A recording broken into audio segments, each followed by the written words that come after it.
Right now on the National Weather Desk, a heat dome brings a summer swelter to much of the nation while tropical activity heats up again. It's going to continue to move off towards the west-northwest and then likely move due west. Weekend storms lead to water rescues and damage around the nation's capital. The water was coming from different directions and it just twirled around here. As the number of missing dramatically drops in Texas, flood victims find help and hope in their communities. It's really depressing.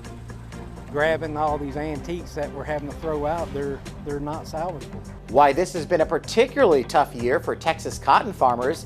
What the weather's like from now till October is going to play a big role. And while it may be exciting to see elk up close, a reminder why it's always important to be ELK-SMART.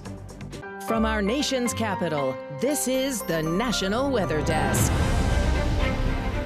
Good morning and welcome to the National Weather Desk. I'm WJLA Senior Meteorologist Brian Vandergraff. In a typical year, most of the U.S. will have their hottest day of the year somewhere between July 15th and the 31st. And this week will live up to that fact, as a heat dome will blanket a large portion of the country. Already today, various heat alerts are posted for much of the plains and south, even to the southern tip of Florida. And parts of the south could see multiple days of triple-digit temperatures. Dew points in the Mississippi and Ohio valleys could reach the low 80s by midweek, making for some very, very muggy air. Unfortunately, the heat dome is expected to stick around into the weekend. Meantime, we're monitoring some activity in the Atlantic Ocean. Meteorologist Lauren Oleski is tracking the tropics for us this morning. We still have this area we are watching right now, only a 20% development chance through the next 2 to 7 days. Not overly concerned with this becoming some kind of major system, but the chance for development has gone up a little bit. We're dubbing this Indes 94L. It's going to continue to move off towards the west-northwest and then likely move due west and then maybe run into parts of Central America towards the end of the week. Right now, I'm not really concerned with this impacting us. Again, the development chance overall is very low. Here in the Washington area, severe storms on Saturday pounded the region with intense rainfall, and that led to localized flooding, especially in the Maryland suburbs. Flood sensors recorded one creek rising 10 feet in just 30 minutes, sending water pouring into nearby streets. First responders rescued many people who were stranded in their cars. As much as 5.5 inches fell in just over 2 hours. Sunday was a day to clean up. As Christian Flores found out, the storm damaged repairs one woman just made to her driveway from a storm just 1 week earlier. As the gravel crunches under each footstep, Sue Kyle is disheartened to see storms once again damage her property. This was like a whirlpool here. The water was coming from different directions and it just twirled around here and it gutted this out. During Saturday's storms, the babbling brook looked more like a river, devouring yards and, in Kyle's case, driveways. We've had 3 floods back to back, which wiped out my driveway every time, and it's gotten worse and worse. And these floodwaters were powerful. To give an idea, see all this type of gravel? That gravel was pushed all the way over here from the floodwaters and went from over here where the driveway used to be filled in, actually just a matter of days ago, and now you see this whole chunk just swept away over there closer to the creek. Before the water, I had an 18-foot wide driveway, and so now it gutted out. So the water came rushing in every different direction through the creek. It's cost thousands of dollars to repair this every time. But her biggest concern, her safety. As you'll notice, I have the live power line exposed as well here. My car is stuck. My fire alarm went off, and I was so nervous because no emergency vehicles could get in here.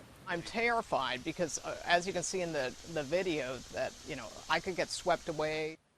Weekend storms also took a toll in Ohio. Powerful winds uprooted trees and tore roofs off of homes near Dayton on Saturday. Caitlin Herman has details. Within about a minute, homeowners in the Northridge neighborhood tell me the storm came and went. One person even says by the time they got to their basement, the storm had passed and it was completely quiet outside. But it left behind a trail of debris that took hours to clean up. We couldn't even get down the road. We had to end up going down the street here, then kind of jog up. But as of the house, everything was fine. It was just more like our fencing and stuff. Just really our backyard just was kind of in shambles. Just 10 to 15 minutes away, Joel Frost says he was at the Clark County Fair and came home to a neighborhood in chaos. Although his home didn't get damaged, his backyard neighbors lost an entire section of their roof, damaging drywall in their ceilings. And just down the street, one home lost a massive tree that fell across the entire road. We also received dozens of photos from viewers, many also from Northridge. Trampolines were blowing around the neighborhood, parts of roofs and awnings were flying into other people's yards. This home even lost an entire garage. And in West Virginia, rising water on Friday led to evacuations in the town of Daint. The pavement disappeared under the water, and some people were trapped in their homes. More than a dozen people were hurt, but no one was reported missing, and no deaths have been reported. The number of missing following the July 4th Texas floods dropped dramatically over the weekend. Officials in Kerr County now say just 3 people remain unaccounted for. That's down from 97 earlier in the week.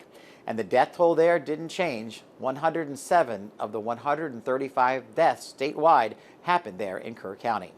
Across the state, cleanup is progressing, but still in the early stages along the impacted waterways, including the Guadalupe River and along Sandy Creek in the Austin area.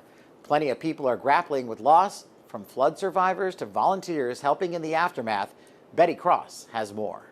This home has stood on the banks of Sandy Creek for almost 50 years. It's weathered other storms and floods, but nothing like the raging waters that tore the house apart 2 weeks ago. She didn't call the police or anything, and she said my house is shaking and it's roaring downstairs. John Lewis was on the phone with his mother and first responders as Sandy Creek smashed windows and tore out walls. The floodwater forced his mom up the stairs, where she prayed to be rescued. They got her out by boat with 6 feet of water on the first floor behind us. John says what matters most is that his elderly mom is safe. But it's painful to watch a lifetime of treasures become trash. This house here didn't have insurance, so it pretty much almost saying goodbye to it as I go through it. Volunteers like John Bridgers with Cajun Navy 2016 also struggle emotionally as they clear out the worst of the damage. It's really depressing grabbing all these antiques that we're having to throw out. They're not salvageable. Even more heartbreaking was laying 8 of the family's dogs to rest. And we were able to dig them a grave site over there and give them the burial that they needed.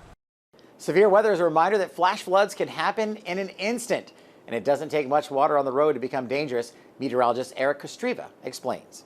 We always want to take flooding seriously because it only is about 6 inches of fast-moving water can knock you or anybody over in the case of maybe just trying to get through some shallow water. If that is moving quickly, it could sweep you away. It only takes 12 inches of fast-moving water to carry away a small car, and about 1.5 feet to 2 feet of fast-moving water can carry away most other high-profile vehicles. That's why we always say, turn around, don't drown. That's the sound of a typhoon striking Hong Kong and South China over the weekend. Packing winds approaching that of a Category 1 hurricane. The storm toppled trees, brought heavy showers, and sent some people to seek shelter. Hong Kong issued the highest warning on its typhoon scale for the first time in 2 years. Perhaps the biggest impact was to travel. Nearly 400 flights at Hong Kong's airport were canceled or delayed. The typhoon is expected to move offshore and make landfall again, this time in Vietnam. Some good news in Central Oregon. 1 week after it started, the Cram Fire is now 73% contained. It's now the largest wildfire in the U.S. this year so far, having burned more than 95,000 acres. Level 3, Go Now evacuation orders are still in effect for hundreds of people. 4 homes have been destroyed by the fire and hundreds more are still threatened. Officials believe it was human-caused. And in Utah, scattered showers and cooler temperatures were good news for firefighters battling multiple wildfires. The improved weather conditions allowed crews to strengthen containment lines and slow down the spread of the flames. But with hot, dry conditions expected to return, firefighters say they are staying alert. And coming up on the National Weather Desk, it's been a challenging season for cotton producers in the Texas Panhandle. We'll look at what role the weather plays in cotton farming, and we'll show you how communities along the Carolina coast prepare when a hurricane is on the way.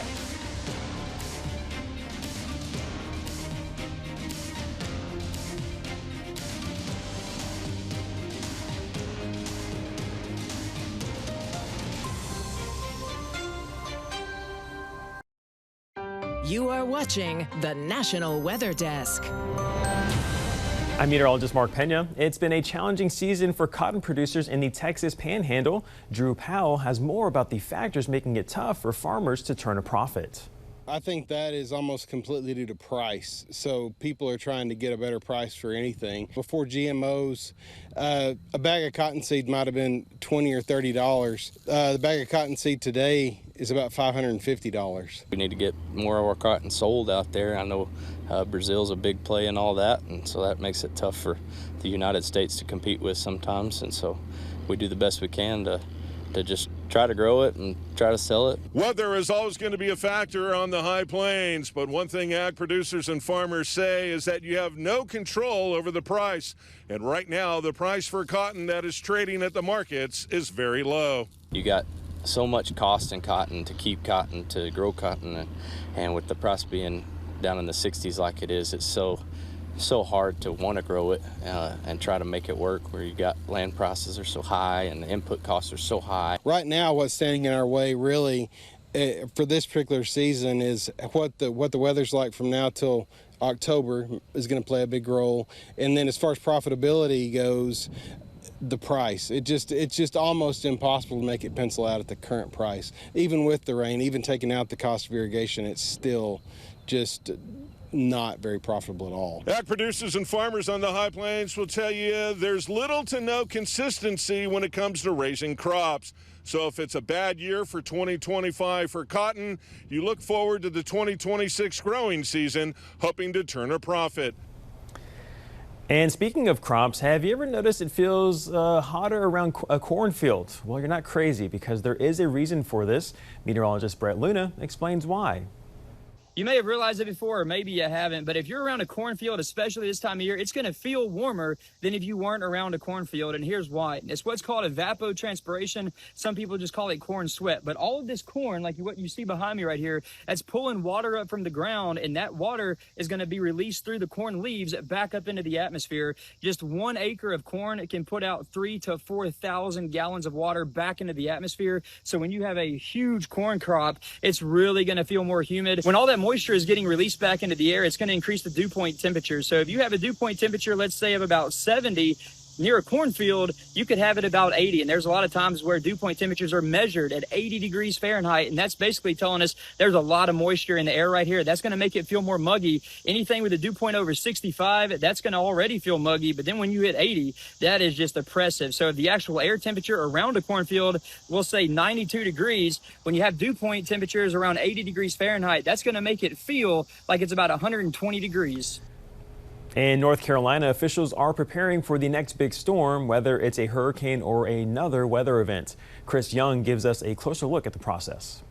Between checking equipment and checking the weather forecast, DOT crews are constantly busy during hurricane season. Every storm is different, and it's something crews take into consideration each year. It's constantly, a constantly evolving process. I mean, we take everything we learn in one storm and apply it going forward. Not without getting into specifics, just every year is something to learn. Every storm is something new, presents new challenges for us to overcome.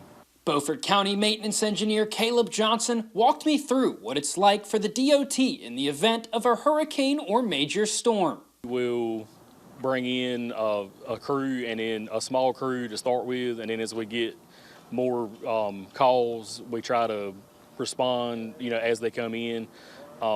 Just monitor the situation. We don't put crews out when the wind is up. Johnson says the biggest risks on the roads for both drivers and DOT crews are downed trees and flooded roads. NCDOT Public Information Officer Jonathan Rand gave me some tips for people who may be on the roads when a hurricane hits. Just because you see water on the ground and might see that you can drive through it, depending on how big your car is, you can't. So just don't even chance it. Our message is always turn around, don't drown. Every year we see people who think that they can, and then they end up in bad situations. July has proven to be an exceptionally busy month for water rescue teams. In Pennsylvania, one fire department has responded to 65 water rescue calls this month alone. Grace Ruffalo spoke with some of the volunteers to learn more about what they do. It's all hands on deck for these fire crews as they prepare for even more water rescues. When the forecast doesn't look promising, these volunteers spend the day loading up so they are ready to go when the time comes. We make sure all the suits are in the correct spots, make sure the throw bags are in where they need to be, life vests are in their positions, and anyone that has personal stuff, they always have that situated around the boats. So the chief explained to me that the passenger side of these vehicles is equipped to deal with water rescues. So that means they're equipped with life vests, bodysuits, and of course, some rope. If they see water on the road, try not to drive through it. Do whatever you can not to drive through it. It may look like it's safe, but till you're 50 feet in, everything can change. You can have the roadway could be washed away, everything like that. And you don't know until you're there, and then by the time you're there, it's already too late. With the support of neighboring stations, these brave men and women are able to continue saving lives. I really enjoy helping anybody out that's in need. Neighbors that call me, everything like that. It's just one of them things. That's why a lot of us do it. A lot of us do it because we're trying to help the community that we're in. It's elk season in some portions of the United States, and while it might be exciting to see one up close, Rex Hodge reports wildlife officials are urging people to keep their distance, especially this time of year. In the early 2000s, 52 elk were reintroduced into the Great Smoky Mountains National Park. The herd is up to about 250. A handful sometimes wander into nearby towns. We really want people to use common sense around these large wild animals. Maggie Valley Assistant Town Manager Sam Cullen says there's guidance to follow to stay safe. Feeding them, approaching them, petting them is not a good idea. Yeah, we've gotten reports from time to time of people coming way too close to elk, whether it's trying to feed them or take pictures with them, and that is just not what you need to do. When you have a 1,000-pound bull, that's a recipe for disaster, getting close to it. All it takes is that bull getting stung by a bee, and he swings that 50-pound set of antlers. That can cause a lot of damage. Cullen says, although discussed, the town is not opting for any kind of anti-feeding ordinance that would have enforcement issues. I think educating the public's a good option on getting someone to not approach an elk rather than punishing them after it happens. So the educational campaign is stepping up as the herd grows and as more people come to visit or move here, increasing elk-human interactions. The Wildlife Commission has a SMART elk campaign with 4 main tenets. Don't, approach an elk, stay 100 yards away. Don't feed them. We don't want to acclimate the elk to, our presence or to humans. Don't name the elk. That kind of takes away their wildness. And then 4th, if you see somebody who's doing something wrong, maybe feeding an elk or trying to take a selfie, let the authorities know. And as we head to break, a flight over the Yellowstone River in Yellowstone National Park.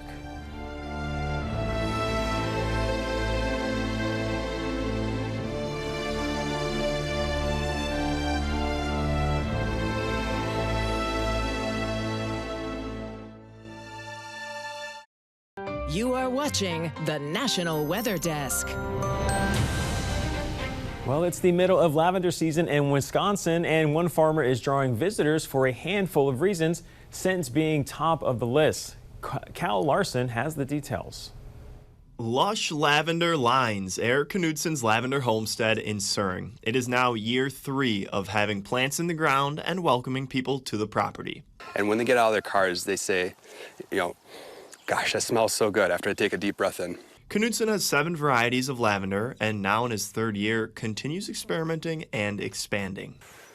Where do I begin? We've got simple syrup kits. We have a parking lot. The lavender's doing really great this year. It's become much more than a career or a hobby for Knutson. It's his passion. I love the smell of lavender, and I love seeing it planted in rows. When you see the field green up in the springtime, that excitement starts building, and then the color starts popping, and then everyone's excited. And that passion goes beyond lavender. It's also become about sharing his love with others. And we'd love to share your weather content on air. You can find us on all of your social media platforms. Just search the National Weather Desk, and we'll be right back.